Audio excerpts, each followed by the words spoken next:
Today starts the hunt for my next 5-star read. In December, I'm going to be reading a bunch of books that I think will be 5-star reads. Again, I do totally understand what people say about like, oh, well, she never traveled to like Africa, South America, like all the stories are very Eurocentric. And it's finally happened, man. Oh, I did set my alarm to 6:30. I didn't snooze, but apparently it takes me 40 minutes to get up and function and make coffee. Of course he's gonna come. You wanna come up? Oh yeah. I apologize. He's gonna make so many noises because he sounds like a little monster, but I swear, he's a sweet little baby. Oh, now we gotta lick the butt. As you know, today's challenge is to read The Invisible Life of Addie LaRue in 24 hours. Why? Because I think the challenge will make it more exciting for me because I have not been reading. As you know, it's been a mid-year. It's been not the best. Working on it. Oh my god.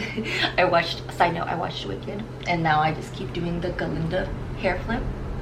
I guess I'm a little worried because I've read A Darker Shade of Magic, which at first I enjoyed. It was like a 3-star, but then I was just like, as time went on and I read more books, I was like, ooh, yeah, baby.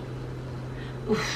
It just wasn't my favorite, especially the first and last book. I really liked the second book, and I realized it's because of Lila. Villain Audio presents The Invisible Life of Addie LaRue. And no matter how desperate or dire, never pray to the gods that answer after dark. Skirts tangling in the grass as she surges toward the woods, trying to beat the dying light. Voices carry on the wind. Do you see him eating my blanket? Excuse you. Her shadow stretches out ahead, too long, its edges already blurring, and small white flowers tumble from her hair. Little pretty boy. Little pretty boy. Okay, I am, not on part 2 yet. Let's see. I'm 50 pages in, and I'm actually really enjoying it. I think it's written with a lot of short chapters, and it's jumping from present to past, like when Addie LaRue first lived. Because if you don't know, did I even tell you what this book is about? Addie LaRue, if you don't know, I feel like everyone knows about it, but basically there's this girl, Addie LaRue, and she can live forever, but as a consequence, no one can remember her. She is forgotten within seconds of leaving your sight. She has to walk the world basically alone, and I'm guessing the whole story is going to be surrounding how do you deal with this loneliness. I also love in the first 50 pages that we explain that she's an artist and she wants to escape from the norm of just like being married off and having children and just being a wife. So far, really enjoying it. The writing is immaculate. Like the descriptions that V.E. Schwab is just pulling out, like I really hope we talk a lot about just time and what makes life valuable, because that would be precious, because obviously life is so precious. So now it is 8:30 and I'm going to make another cup of coffee. That's the goal, because we gotta finish all this today. The baby. Hello.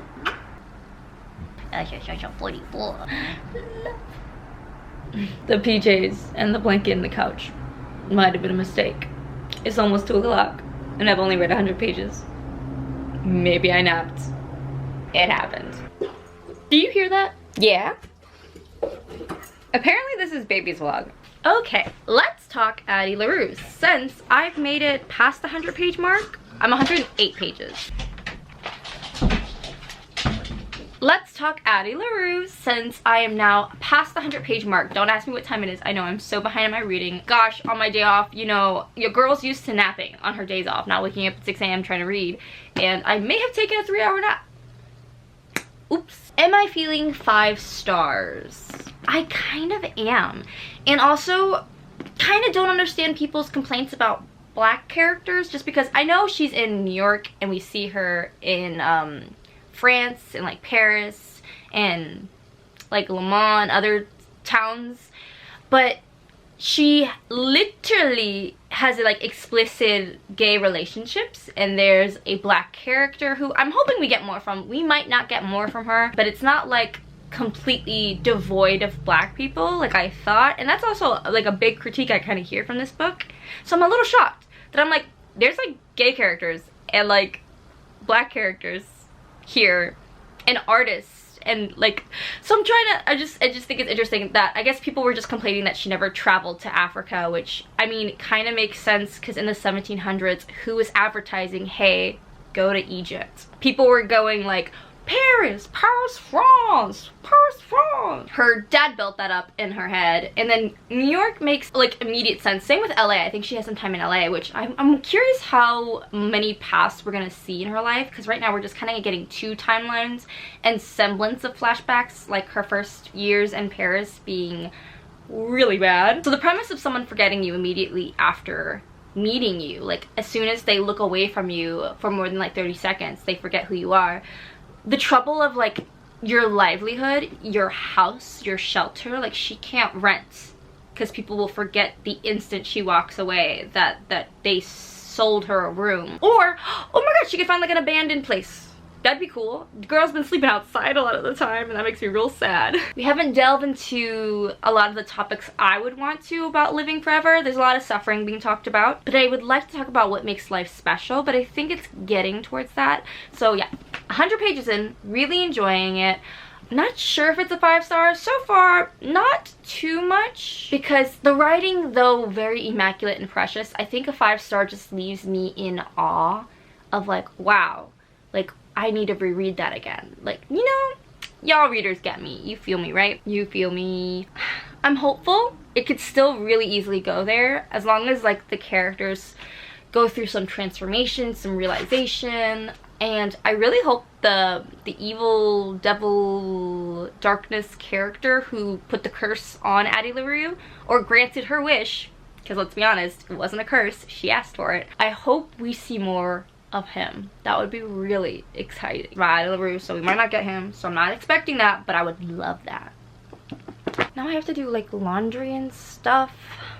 I don't wanna, but I'm gonna. My room's a hot mess. Look at my laundry pile. Oops. The audiobook is also really good because there's a lot of French going on in the beginning of the book, and I love hearing la deja vu, deja su, deja la la la la. You know, makes me like, I need to learn more languages. God damn it. Also, who's proud of me? I got dressed, kind of. I didn't get out of my sweatpants, but I did put on a different button down. Goals. I'm yawning like it's still early. It's 5 o'clock. And I'm only 150 pages in. So this is definitely going to be one of those 24-hour readathons I split in half. So today and tomorrow. Luckily, I'm also off tomorrow. Yay! We love having a full weekend.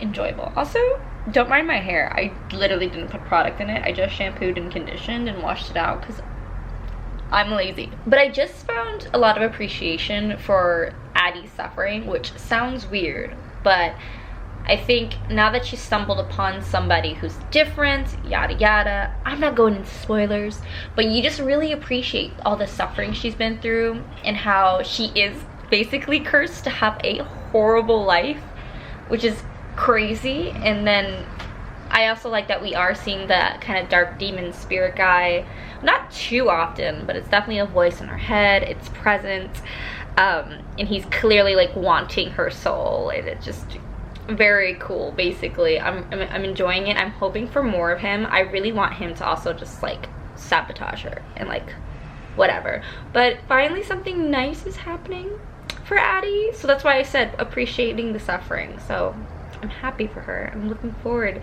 to what happens. I'm a little scared for her because I feel like there's only one way this story can end. You know, girl sells her soul for time.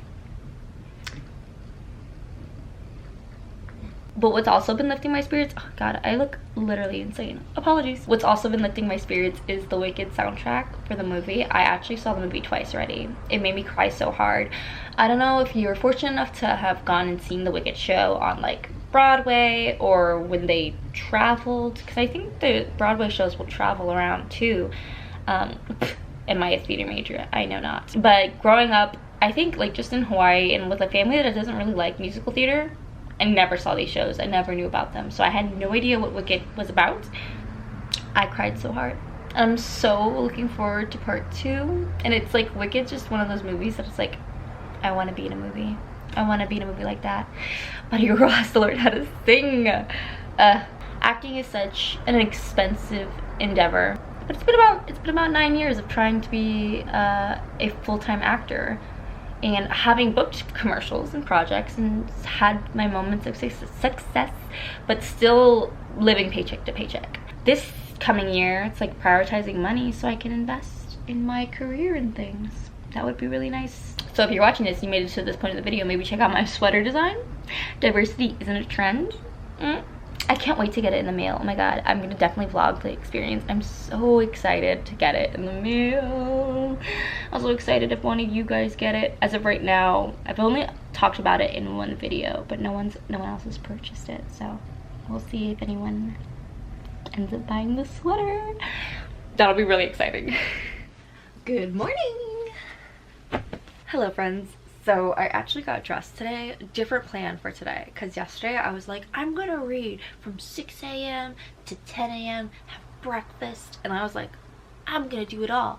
I did read a lot yesterday, more than I ever read in like one sitting all of this year, to be honest. But today's strategy, I actually let myself sleep in, because yesterday we lost her to many naps. I fell asleep a lot while reading. So I slept in. It's 9 o'clock now. I'm dressed. I'm about to go make breakfast and then sit in the sun and read. But I did want to update you. I am 200 pages in to The Invisible Life of Addie LaRue. And I have an inkling. Well, I'm not too sure if this is going to be a 5-star. Like, I'm holding out hope. It's just missing that little spark, you know? That's the thing that makes a 5-star a 5-star. But I'm hopefully, since I'm halfway through, there's a lot of potential still. Whole half of the story to improve or sparkle me. I can't believe I just said that. But I do think there is some scheming going on, because there is some good things happening in Addie LaRue's life for once, and not a lot of suffering. I don't know. And I think it's a ploy. That's all I'm gonna say. Finally happening. Oh my god. What up, friends? So I actually didn't finish reading yesterday. I really wanted to, but I decided to be social, okay? Don't hate me. A girl can't just spend her whole life reading in the house. So I went out last night. I think yesterday I got to like 300 something pages. This morning I've been reading and I'm at page, what is it? 384. And it's finally happened, man. Oh. Something where I'm now so invested, you know? Like, I feel like I've been invested this whole time, but I haven't had that giddy, like, oh my god, what's gonna happen next kind of energy. So very excited. I feel like this, depending on the next 60 pages, I think we have a 5-star, which would be, I think this is the first possible 5-star of this year. I have to look back at what I read. I literally don't remember what I read or how many books I read. I just know there was very little and a lot of mangas, to be honest. It's happening finally. It's also been really fun, honestly, to read these last few days. Oh fuck, I'm reheating my coffee. Okay, I saved my coffee, but now it's just way too hot, probably. I'm fully so cold. It's winter here in LA. It's 60 something, and I know for some of you, you're like, that's not cold, but bundling up with my book, trying to sit in the sun. God, I really hope it's a good ending. I don't know what I'm hoping for. I think that's the really exciting part about storytelling, and when it's really good and incisive and you're invested, you're like, I can't even think what's gonna happen next. I have no idea, but I want to find out so badly. Okay, let's keep reading.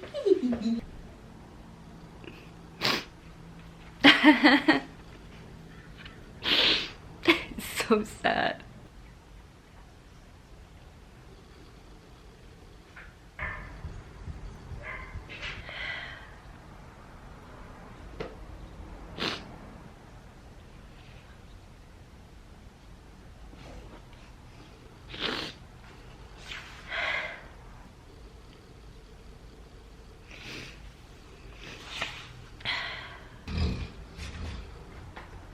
Baby,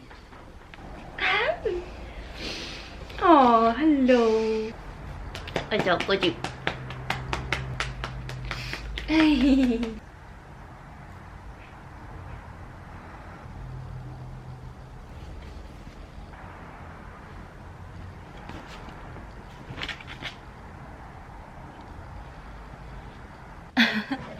Wow. I can't remember the last time a book made me cry like that, to be honest.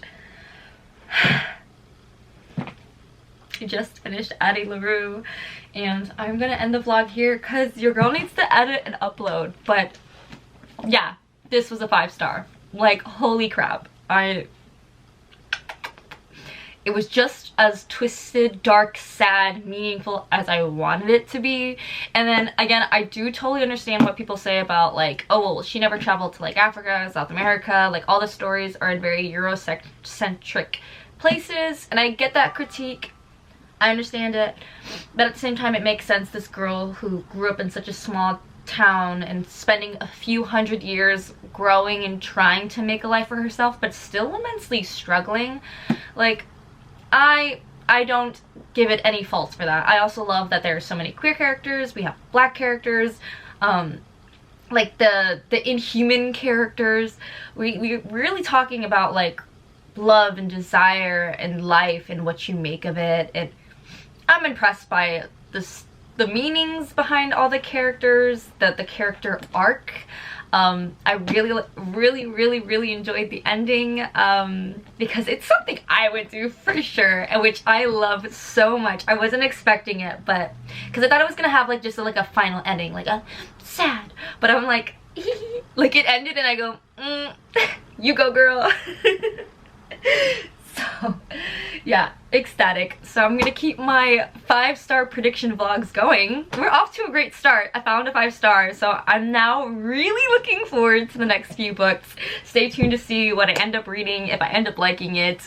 Thank you so much for watching, and again, if you're here still watching at this point of the video, I'm talking to you. Thank you so much for watching this video. Feel free to give it a thumbs up, or maybe check out my bonfire campaign down below if you want to support me. I haven't got the sweater yet myself, but it is, diversity isn't a trend. I talked about it in my last video. It's something that means the world to me, to not be scared of change and to embrace and empower all our authentic parts. You know, I'm so proud of it, and mine's coming on Wednesday and I can't wait to wear it, and hopefully some of you guys order it and wear it. I don't know, who knows. If you feel like supporting me, check it out. If not, I love the fact that you watched this video. I hope you enjoyed it. I'll see you next week. Bye bye.